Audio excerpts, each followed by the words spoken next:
This is THG News Today with Mervin Henley. Good morning to you and yours, wherever you are at this time, logged on to the network. This is THG. I am Mervin Henley, and we're programming for today, Thursday. It's the 20th of June, 2024. It's the eve of the weekend, so I know many of you're getting ready to begin the weekend. However, the weekend will come. I'm not trying to put a spokes in your wheel, as we say colloquially. The weekend will come and go just like that. So make sure you make the best of it when it begins tomorrow. The news this morning is sponsored by Carl & Sons Unique Bakery on the island of St. Martin. There are now 3 locations on the island at the St. Martin Medical Center. That's the hospital. On the Punfill and in Colby. Let me say good morning to the management and staff of Carl & Sons Unique Bakery. They are always logged on, always supportive. The staff, whether they're in the kitchen, whether they're out in front, whether they're cashing, they're always logged on, especially at mornings, to THG News Today, THG Network. So many customers, when they come into Carl & Sons, they'll hear the news from THG Network. Folks, if this is your first time on here, please subscribe to our channel. Subscribe. That's the only way that you'll be able to get the latest and best in information, weather, news, you name it. But I'm not alone this morning. I have someone who is no stranger to THG, but he's been so caught up with his own campaigning and this and that he doesn't have time for THG. Rohan, good morning. Rohan Eyes of Nevis. Good morning, my brother. How are you? Good morning, brother. I am doing well. It's good to be back on THG. It's been a while. It has been a while. It's an absolute pleasure to be on THG to have conversations with you. So, What's happening this morning? Well, tell me, what have you been up to? Before we get into the news and everything and commentary, what have you been up to? Well, I'm glad to say I'm back out again. I unfortunately had a bout of sciatic nerve impingement. Took me out of commission for quite a bit. I have gotten some relief. I'm hoping to get good news in a few days' time with that. But I've been out. Sunday we celebrated Father's Day in Barnesgate here on Nevis. What was intended to be Father's Day grab and go lunch turned out to be a family affair. We saw young kids, we saw mothers and wives and fathers and grandfathers, and so it was a good activity. I'm happy we were able to do that. Of course, there is the occupation part of it, having to go to work daily. You have a responsibility, so that is part of that. And on Friday, we have a big barbecue sale at the party headquarters down there in the Lower Cotton Ground area, Nelson Spring area. So we're inviting everyone, family, friends, come on out.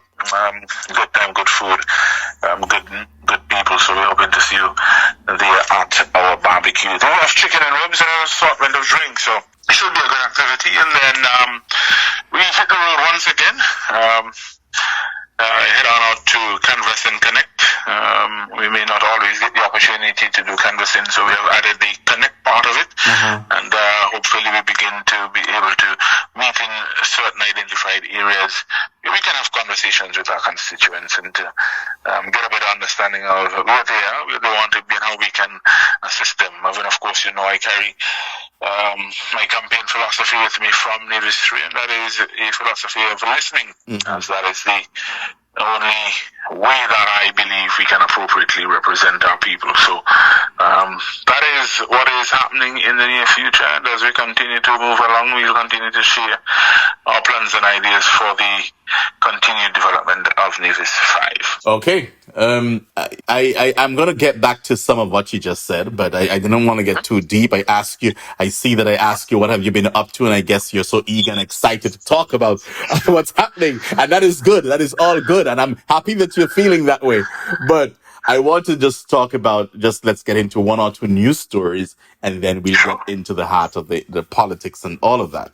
Now, Rohan, I read the story and I had to share it out of Trinidad, and because it is just something. Allan, Steele and Terrence, Tinto, they were born on the same day, 5 years apart. But the age gap did not affect their friendship. That friendship remained unbroken, as they also died on the same day in a car accident in Trinidad, one would have turned 48 on June 26th, while the other person would have turned 43. Now, Yeah.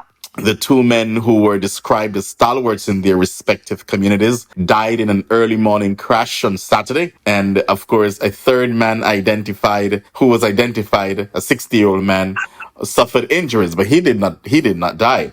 It is just, imagine they're born on the same date, the date, and they died together. What is anywhere in the world you can find such a coincidence? And that's not even a coin. That's that kind of, I don't want to say creepy, but how do you describe something like that?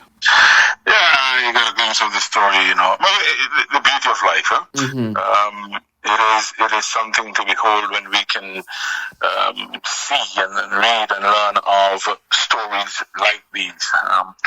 I know one friend of mine would say, "Friends are family God forgot to give us." It's interesting. It's a remarkable story. Twins, one would say. Born on the same day, 5 years apart, and to see how their friendship blossomed and how they were able to contribute over the years, to their right? communities. And Mm-hmm. from me, it is someone who is big on family. It seems almost ordained that this is what was supposed to happen to these two gentlemen, and to come into this world having made contributions. One could see that I like, and then it's almost as if it is written that they leave Earth the same way, the same time. But in tragedy, there is always that golden story to tell, and that is what we are sharing, more about how they lived and how they died, and how they came into this world and how the relationship blossomed. In times like these, Marvin, it is good to have those kind of relationships. It's good to have those kind of friendships.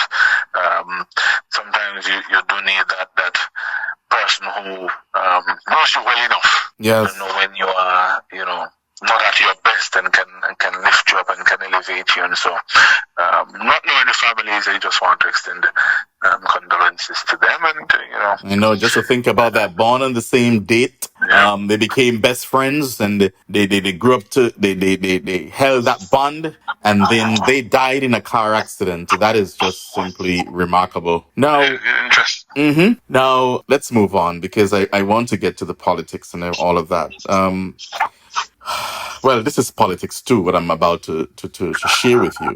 It's a dark day in the United States Virgin Islands, Rohan, and Governor Albert Bryan, as one article puts it from the Virgin Islands Consortium, Bryan faces unprecedented crises, admits, well, I expect him to say this, he admits limited knowledge amid federal probes, investigation. The FBI is down the throats and up the crop of the governor and his administration. I don't know, resignations, police commissioner under investigation by the FBI, federal authorities, assets and documents seized by another, the Department of Education maintenance director arrested. Then you have a former VI Housing Finance Authority chief operation officer, and someone in the the audit department under investigation and being questioned and held for questioning. And it's just a whole lot in this administration, and it's a dark cloud over this governor. It's been if I may put it, it's been a brutal week.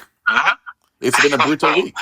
Yeah, I saw a few news articles coming through, and I think I glimpsed that one.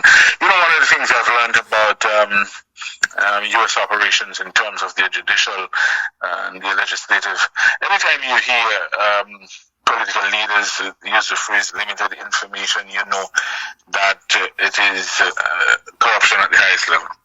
And once we get to that, and the involvement of the FBI and not wanting to share certain quarters of information, I mean, you and I know if it was low level employees, the information will be strewn across the media. Everybody will know who, what, when, why, how. And that's one. And two, I suspect there is going to be even greater fallout. I know you mentioned of people being arrested and people resigning. I suspect there's more to come. And probably that's why the investigative agencies are clamping down on how much is being said and how much is being shared. Ultimately, though, you and I both know the situation is going to come back to the governor himself. And what did he know when he didn't know it? Why didn't he act? How did he act? And those are going to be the questions for him. So I was about to say if he had a brutal week, he's going to have a lot more of that brutality in terms of having to answer to his accountability in the days to come. I was about to say that this thing will go straight up the ladder. So if he thinks that this first week has been brutal, he has not seen brutal yet. The chips will fall. Yeah, and it's not a case where, sometimes we see based on our confidence in our innocence, we say let the chips fall where they may. I'm not sure that is a situation or position he'll be taking, considering the level of fallout and the situation that is being played out here for him. But Mervin, in making a statement, not so much about the U.S. Virgin Island, but in general when it comes to politics, that is why it is good to practice good governance. It's not an easy thing to do, but it is always the best option because it puts you in a position to know what is happening, where it is happening, why is it happening, how can you ensure that what is happening is in the best interest of people, and holding people to account, and then situations like this will be far and few in between, and so it is just one of those things. I'm sure in your political journey and experience, you've heard quite a bit, especially of late from the party that I serve with, the Nevis Reformation Party. We speak a lot about good governance because we truly believe that is the best option for development of our small islands. Yeah, and speaking of your party, we now move it to, you see how we're moving slowly from the regional straight into the local, but moving it slowly. And so now we're going to speak about the Nevis, and then we get into the politics. Now, Rohan, for the last, over the last past month or month and a half, we've been hearing a lot about MSR Media. We've been hearing a lot about Philippe Martinez, the director or the owner of MSR Media. You know that they came to Nevis. He came to Nevis, the MSR Media, on the backs of Nevisians. He was invited or introduced or whatever it was by Premier Mark Brantley and the Concerned Citizens-led government. So the CCM brought him to Nevis. That is public knowledge. Along the way, he ended up on St. Kitts, and where he purchased, whether for his MSR Media, I believe it is, to have purchased the OTI, the Ocean Terrace Inn. And after that, they got into the CBI, and now we see what happens, where he's now have a lawsuit against private individuals and against two former prime ministers of St. Kitts and Nevis. Also, he has sued folks in St. Lucia over the same nonsense. Well, the Deputy Prime Minister of St. Lucia, he came out forcefully against Philip Martinez, which I appreciate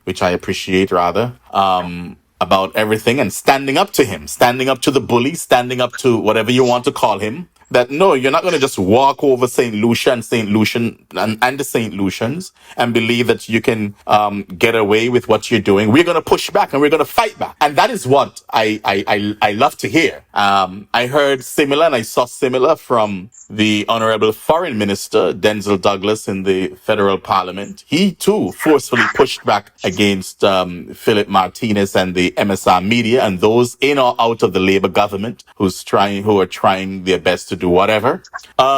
Then, of course, the Prime Minister, the Honorable Terrence Drew, last week he spent considerable time in the Parliament, where he would have gone from yesteryear to now, of course he broke down and spoke about all the steps that they would have taken to make the CBI, to protect rather the CBI program, according to him, to protect the integrity of the CBI program. And they would have passed to set up a statutory unit and all of that. Oh my goodness. I know so much about the CBI now, especially over the last couple of weeks.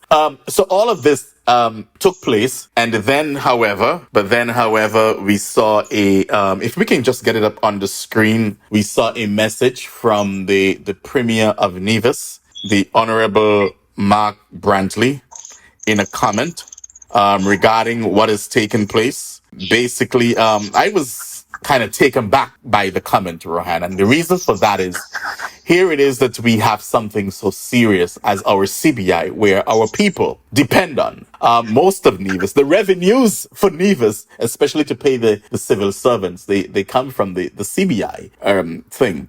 So you'd think, okay, this is a very serious matter, critical matter. This is a time where we fight not against each other, but we fight against the common denominator. We fight against the evil. We fight against the person who's trying to destroy the CBI. Forget the names for a second in a lawsuit. It's not a criminal lawsuit. It's a civil lawsuit. But forget the names in that lawsuit. This is someone who's really trying to benefit and try to destroy St. Kitts and Nevis. And so, yes, I understand the lawsuit, and he has to do what he has to do. I understand that. But that is a separate issue there. But we're talking about the reputation of our country. We are talking about our main revenue earner. And the Premier made a comment, and I saw it, and I was like, no, Mr. Premier, no, Honorable Premier, please don't do this. Don't make light of this moment. These are people's lives. And he said, well, in one post, he said, I have read the MSR RICO lawsuit twice and cannot find Mark Brantley's name anywhere. All who got cocoa or sun must worry about rain. Thank God, me no got no cocoa. Me drink bush tea. Well, I had some this morning as well. Bush tea, that is. And then, so that was that. And I was I've been very disappointed in that remark that comment by the Premier. I cannot tell you. I mean, you don't see other leaders behaving that way. And especially when we are at war. We are at war because our citizenship is under threat, right? And is at risk. Our citizenship by investment program. And something that we would have built St. Kitts and Nevis off of over all these years. And then yesterday morning, I saw a statement by the Honorable Dr. Janice Daniel Hodge, leader of the Nevis Reformation Party. And it reads, bear with me. Some people will never change. In January of this year, there was much fanfare about a joint cabinet meeting in Nevis, designed to foster stronger ties and better collaboration between the Nevis Island administration and the federal government. I am appalled now to see the Premier of Nevis distancing himself from the federal government in the midst of the MSR saga and is threatening our CBI program. That is threatening our CBI program. Lest Premier Brantley forgets, the Nevis Island administration is dependent on the federal government and the CBI program to pay our civil servants. The only premier in Nevis's history to have divisions in such a state of dependency. If Premier Brantley selfishly thinks that his cocoa is safe, he must think again about the cocoa of the country and the people of Nevis. If the CBI is in trouble, everybody's cocoa will be in trouble. It seems that Prime Minister Drew has been trying joint cabinet meetings and joint trips to Taiwan with Premier Brantley to forge better relationships. Unfortunately, I think those approaches are wasting taxpayers' money because the Scorpion just cannot change his self-serving, divisive, disruptive, and vindictive ways. That's from the Honorable Dr. Janice Daniel Hodge. I've said a mouthful. Rohan, your thoughts on all this? Where do we start? Honestly, it's so much to digest. You know, people always be careful of who you invite into your home. Mm-hmm. You know, be careful of who you invite into your circle, because here it is that the government of the day invited this particular media company to our island.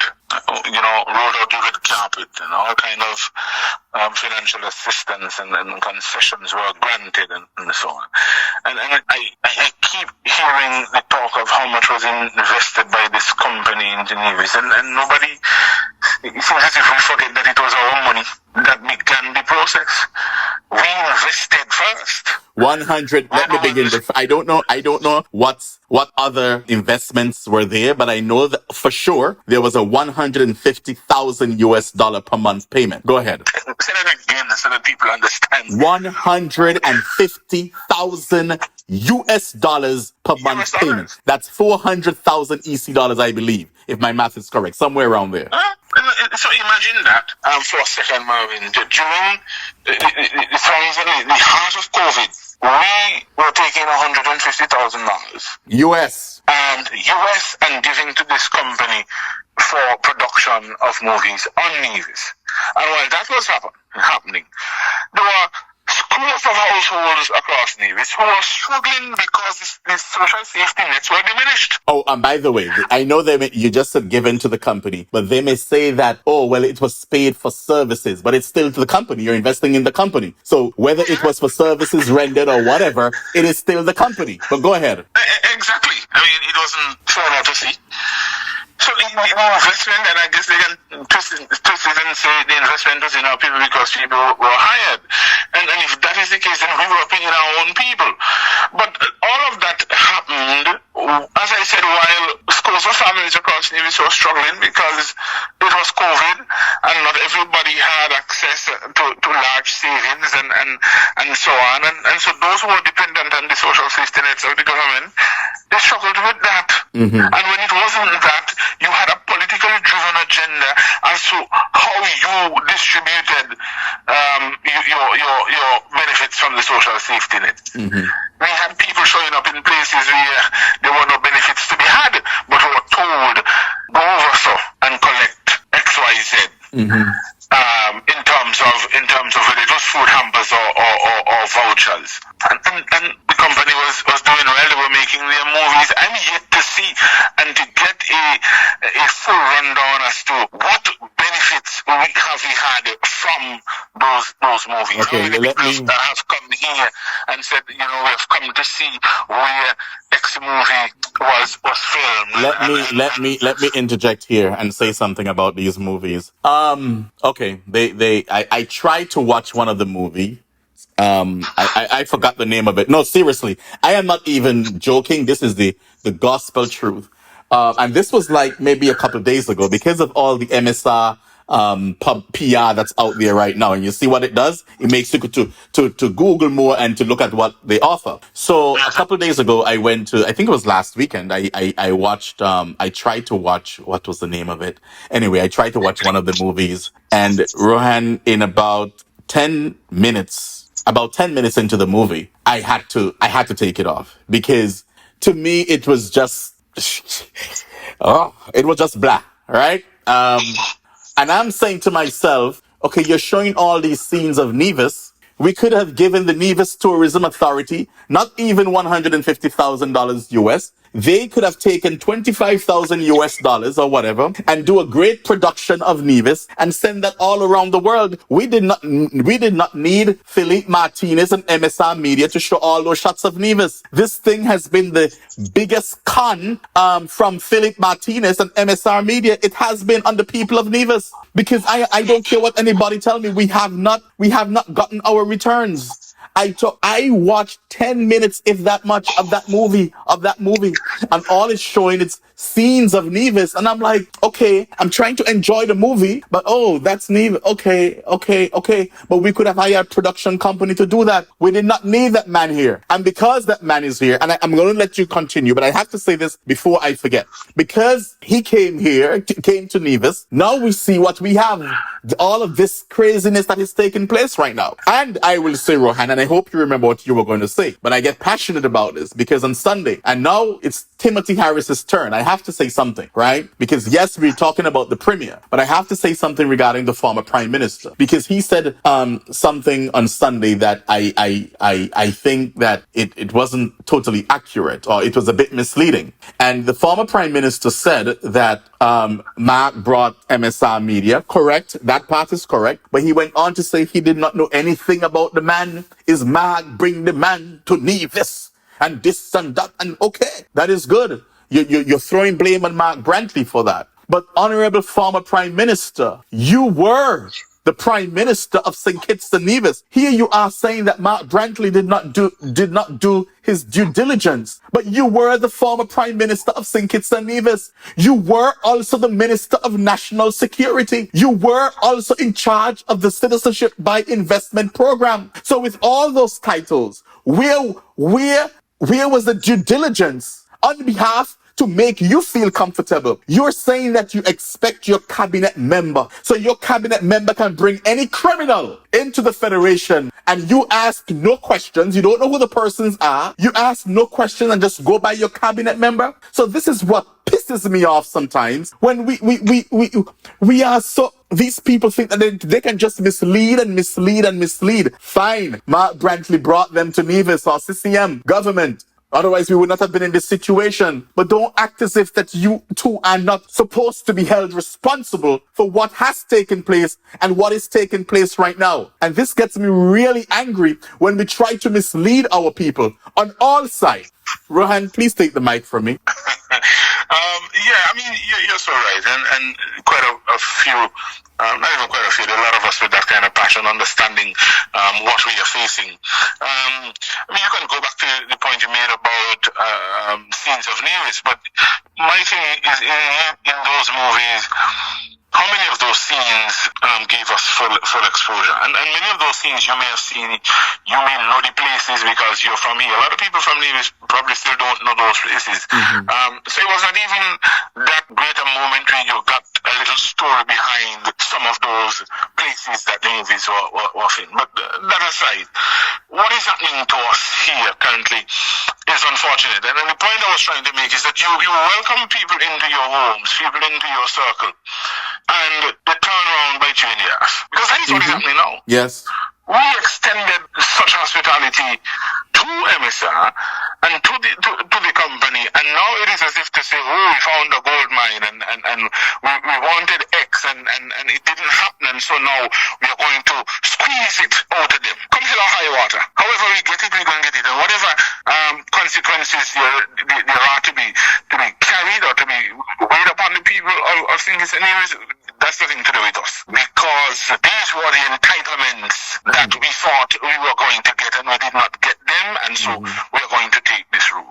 Look at the situation we have now, and for me it is like, two boxers, it's a boxing match, and the people of St. Kitts and Nevis, the referee in the middle, and for some reason, we rather than they boxing each other, they're just boxing the hell out of us. Yes. Tunnel vision, because it seems as if it's Premier Brantley versus former Prime Minister Harris. So let's see they're trying to see which of the two can win the battle. I fail to believe that they don't understand that what is happening poses a great threat to our national security. It places a great threat to our economic prosperity. Now and down the line, it places a great threat on our social safety nets and our community activities. It is going to cost us more than these two individuals and this gentleman who feels somehow that what we as a people and as a government, past and present, has worked so hard to build, that he's entitled to. I heard him talk about, he's bringing this because it is the people of St. Kitts money, or the people of St. Kitts Nevis money that went missing. And then to hear that this is what he wants from it, then we get an understanding of what is really happening. What is really happening, exactly. And as divisions and as Kittitians, we have got to pay close attention, and we have got to speak out against what is being happening in this civil lawsuit, and so that our leaders understand that no, we're not going to take this sitting down. You're going to have to ensure that the mess that was created by you is cleaned up by you. You've got to be responsible for this, because we are the ones who are going to suffer. The gentleman said he got a cocoa, he got bush tea. But I want him to understand, and all those who feel that way, that there is a storm brewing. And we have seen over the years how strong, using the metaphorical context of hurricanes, have been. This is a Category 5 hurricane brewing, and not cocoa, not bush tea, not anything else we want to call it will be safe. But it is the end result of what is intended by these people comes to fruition. And it is disheartening see that that is the position the leader of our funeral is taking. Oh well, whoever got to go, who got Cocoa son? Nothing you Cocoa that son, mine that son, our neighbor's Cocoa is in the sun, our neighbor's Cocoa in the sun. So all of us Cocoa, but he doesn't have any. So to hell with who got Cocoa, or to hell with who got hopes of some economic prosperity down the line. To hell with civil servants who's dependent on the CBI for their monthly wages. My God. I mean, it is crazy, and I get the impression it's like, I wanted fair share and I didn't get fair share, so if I can't get fair share, nobody gonna get fair share. That can't be the mindset. And it's back and forth. Come on, the nation is under threat.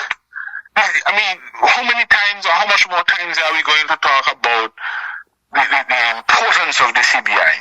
How much more is it going to take for people to understand that, especially in our context here in Nevis, of how much is dependent on that? What do we get now? 66 million a year? Mm-hmm. And we understand what that 66 million is for? I mean, we can't, and it is sad though, because we shouldn't even be in this position. And that is why our political leader made the point that we can't recall any premier in our history. Not Dr. Stephen Daniel, not His Excellency Van Seymour, not J.W. Barry, has had us in a position where we are so totally dependent on receipts of the CBI, and yet it becomes a folly in a circle to talk about the CBI as if to say, is it that I don't understand it, and it is painful, and it is sad and somewhat heartbreaking, because when you look at our leaders, and I guess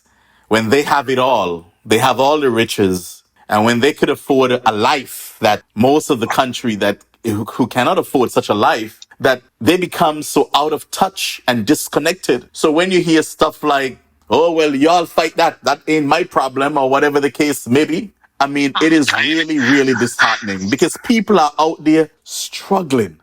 And instead we come together to try to fix this, we are out there making a mockery of each other. And it is really disheartening. It is disheartening. I mean, you block one way. I mean, I guess you're talking up to your own personal finances. But for me, what is interesting us to learn of how much went into blocking the release of your financial information, and why is that so important in this case? But you can't operate separate and apart from the people based on what is happening now. Knowing the severe dependence on so many programs that impact so many people across St. Kitts and Nevis. It is for me difficult to accept that two leaders who by their own actions or any other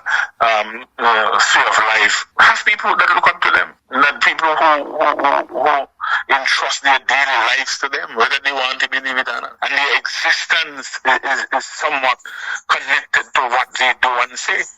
That the position they're going to take is, I'm going after you and you're going after me, and we're going. It's comical to a point where it's dangerous, and that is unfortunate. Okay, we can stay all morning here talking about the CBI, because there's so much happening there, and I'm sure that you'll be back to talk about more of the CBI, because this is not going away anytime soon, I believe. As you say, it's a Hurricane 5 coming our way regarding this, and we'll just have to batten up and put up our shutters and everything and just prepare for it. I don't want us to wait around in this time, but we must prepare. And I know that, as I mentioned earlier, the Honorable Prime Minister, Dr. Drew, he would have in the Parliament announced ways on what they would have done to safeguard and to protect the citizenship by investment program. But it just makes me sad. And this is where, Rohan, I come to you now, because this is where the people of the Federation and the people of Nevis, they're looking for leadership, and they're looking for politicians who care for them, and the politicians who will fight for them, and the politicians who will be with them in good times and in bad times. And that is why I am calling on you and the Nevis Reformation Party, but I'm speaking to you today because you're on the line with me. We're having this discussion on my program. And I want to just encourage you. I know sometimes being in opposition, it is not easy. The road is tough. There are a lot of things. You have your family to think about. You have work, you have people, you have your own problems to deal with, you have or challenges rather to deal with. I mean, it's just life. We are out here now, we're just lifing. But as someone who puts yourself forward, and I would say that and encourage politicians publicly on my statuses and stuff like that. And I would say you put yourself out there to the people, so they expect a great deal from you. They expect you to be out there fighting for them, to be on the front lines and to just campaign and fight for them. So I want you to assure us today and to speak to the people and let them know that Rohan Michael Isles, you're going to be there for them. You're going to fight for them. You're not only going to be a voice and fight for them on the campaign trail, but you're also going to fight for them in government.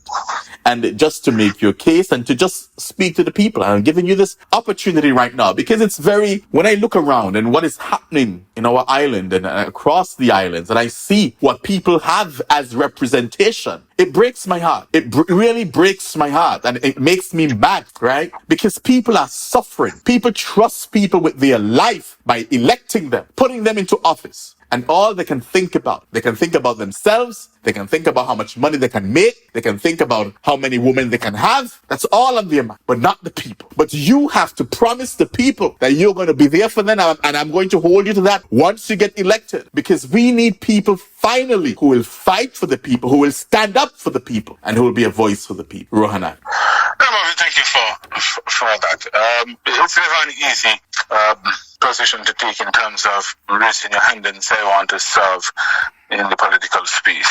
My mission has always been and will always be, what is it that I can do to help our constituents? When I put my hand up in Tinto a couple of years ago, the question was, how can I help? And I was very serious about that. How can I help? And we did as much as we could do in the time frame that we could do it. And I know you speak about championing the cause on the campaign trail and off the campaign trail. And there are many stories to be told. And yes, there requires a commitment that I am willing to give. A commitment that is for the people to understand what their situation is and how best we can help the situation. And I want people, and those people across Nevis and the constituents here in St. Thomas's, to willing to share the story and to give us that permission and that authority to share their stories, because we operate in a manner that we want to respect people's privacy and people's lives. And there are a few stories that can be shared about what is currently happening and how people are suffering. And yes, it is our commitment to go out and to meet you wherever we can meet you, whether it is house to house, canvassing, or whether it is through connecting, being by a shop or a familiar spot and just listening to what your concerns are. And I understand and I hear that there are many, and we are recommitting ourselves to engaging our people, not just on this campaign trail, but we want to give the commitment of being accessible when in government. We have said time and time again, and I have made this abundantly clear, it is time for our people to get returns on their investment and to hold us accountable for that. Mm-hmm. We are employed by you, and we should be accountable to you. And for me, Mervin, some of the things that I want to do in that space to ensure that our people have that power again is to give them back the power. Community councils, to ensure that what is happening in communities is what the people want. And not just as politicians, we continue to put things on people just to ensure that we can play with their emotions and to keep them emotionally attached in line to vote for us time and time again, while we provide absolutely nothing for their social and their financial advancement, while we do nothing that is going to set up the futures of their children. That cannot be the norm. That cannot be the way we operate. That cannot be our future. And so my commitment and the commitment of my team is to do all that we can now to lay the groundwork for when we do get into office that makes our transition to leadership And leadership begins with our ability to follow, and to follow wholesomely, understanding that what we are doing has repercussions for the future. And so we are committed, and we are ready and willing to assist where we can. In a position, there is not much money there, but there are resources, and it is for us as a team, as caretakers, to find the resources and to use them in the best way possible to positively impact as many people as we can. Mervin, I'm not one for promises, and so you won't find me walking the constituency of St. Thomas's making promises. Our philosophy is commitment, because when we give commitments, it draws us nearer to what needs to be done. And it puts us in positions where this is our commitment, and our integrity is based on fulfilling the commitments for our people. We need not worry about what is there for us, because we know how our finances will go. Our job really is to elevate our people. And I believe wholesomely that what we do today should have positive consequences for our people and their families 5-10 years down the line. The decisions we make now should be such that a family with young children can sleep comfortably, knowing that tomorrow, though not promised, is secured in a way that will positively impact their lives. That is all I have sought to do. That is all that I desire to do. And that is all I will do once I'm given the opportunity to serve. That is a guarantee. That is a commitment to the people of St. Thomas's, that in me you have a representative that is going to, one, always listen, two, always put policies and plans that are for your benefit now and the benefit of your children's future, and three, never to promise, but to give commitments to a brighter future for all. It is time for a new direction. It is time for change. GNRP is set to bring that new direction with a positive change, positively impacting lives across the island of Nevis. A lot of things that we see happening now can be reversed. Mervin, we should be in a position where a government can elevate its economy to a position where anything that they get after that is what locally we say is gravy. $66 million a year should be gravy. That allows us to do other things. That is not happening, and that is why our people are struggling under the weight of increased water prices, under the weight of increased electricity prices, under the weight of increased property tax, under the weight of increased solid waste collection prices, under the weight of a government that has given up. That is what this system government is. A government that has given up on its people and given up on its responsibilities to ensure that its people are well placed or better placed into the future. And so we see a show and tell government doing things not for the people of Nevis, but for those that are coming home, and we welcome everybody home, and we hope as many of you can come home for the celebration and to see and to experience what your families are experiencing on a daily under this administration. We are two different political parties, CCL and NRP. We've always been a party of people first. That will never change, and that is why in St. Thomas's our slogan is putting you first. And I believe that is important, and that is the way it should be, that we put our people first. And I can guarantee, Mervin, when we put our people first, everything else that is good, that is prosperous, that is positive, will fall into place. You can go back down the history line of how we have operated as a political party. For many, seem to be no way our political leaders found a way. Tim Daniel found a way. J.W. Parry found a way. And I can guarantee you, Dr. Janice Daniel Hodge will find a way. And it is simply because we believe in putting people first. That is my commitment to the people of St. Thomas's. I look forward to engaging with you again and to hear more from you and to welcome you to join our movement, that movement that is going to bring positive change for not just the constituents of St. Thomas's, but for the entire island of Nevis. Rohan Michael Isles, excellent. Well said, my brother. I can hear and feel the passion, and I know that you have a genuine love and care for the people, compassion for the people of not only St. Thomas's, but for the people of Nevis, and not just because you're in politics, but this has been your modus operandi operandi over the years. Thank you so much for joining me here on THG Network, THG News Today, and I hope to see you soon again and hear from you soon again, Rohan. Thank you so much for having me, brother. Okay. Allan Sons have been serving the people of St. Martin for over 40 years, and the food and service get better and better. From early morning, customers flock to the bakery for their favorite sandwiches, cakes, pastries, you name it.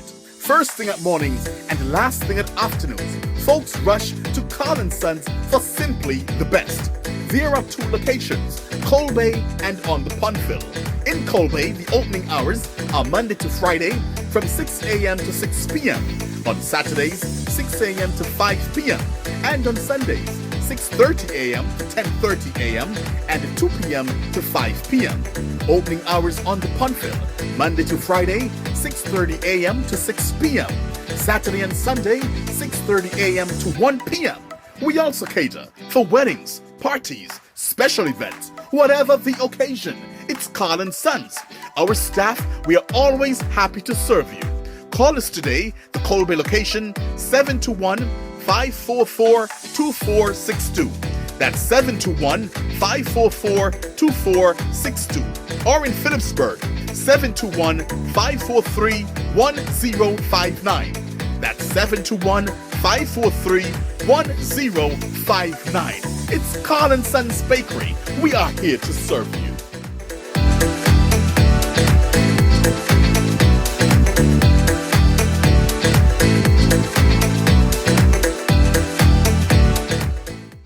Nevis, satisfy your sweet tooth at Feaser's, the cozy spot in Charlestown, known for its mouth-watering ice cream and dal parade. We are open Monday to Saturday, 8 a.m. to 5 p.m. Come in and sample our patties, sandwiches, air-fried wings with fries, hot dogs, rotis, and now our famous smoothies, in all flavors of course. And don't forget to try the famous bus-up shut and saltfish. It's Feaser's, located at the entrance to the Cotton Ginnery Mall in Charlestown, Nevis. They're also available by phone, so place your order by calling 1-869-665-2458. Don't ask about the rest, just try the best.